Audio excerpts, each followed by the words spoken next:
Bring you update on the Russian-Ukraine war. In a major blow for Moscow, Russian officials say a fuel tank explosion early today has caused the collapse of part of Europe's longest bridge that links Russia to the annexed Crimea territory. In a reaction, the Russian President Vladimir Putin immediately ordered a government commission to examine the Kerch bridge situation. There is more in this report.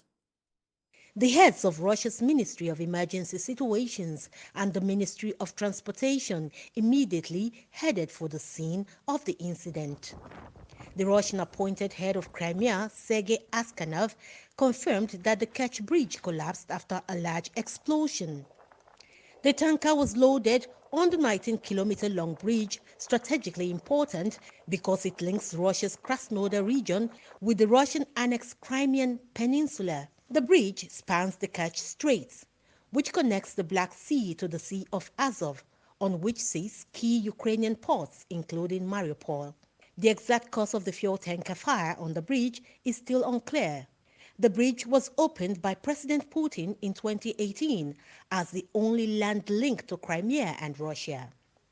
Moscow illegally annexed the region 4 years later.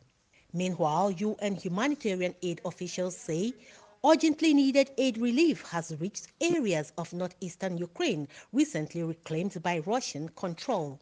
More than 73,000 people in Kharkiv have now received food assistance, nearly half of the population of the retaken areas. According to the UN Office for the Coordination of Humanitarian Affairs, villages and settlements across the oblast are back under the Ukrainian government control, and the organization is unable to meet their most basic needs. More than 73,000 people, and that's nearly half of the population in the retaken areas in Kharkivska Oblast, have received food assistance. We've also distributed 12,000 hygiene kits and kitchen sets, solar lamps, and blankets to 15,000 people. Our access to these areas that we have now follows several months of intense fighting. Nearly 140,000 people are believed to remain in the towns, villages and settlements in areas where control has changed, but they have extremely limited access to food, water, gas, electricity and medical services. The spokesperson says some markets have been destroyed, some closed, and families gather in main town square to exchange possessions and supplies to meet their basic needs.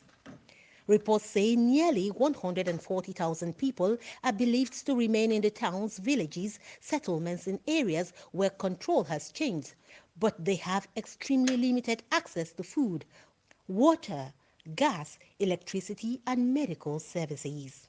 Meanwhile, Ukraine's President Volodymyr Zelensky says Russian officials have started preparing for possible use of nuclear weapons. The world should act now.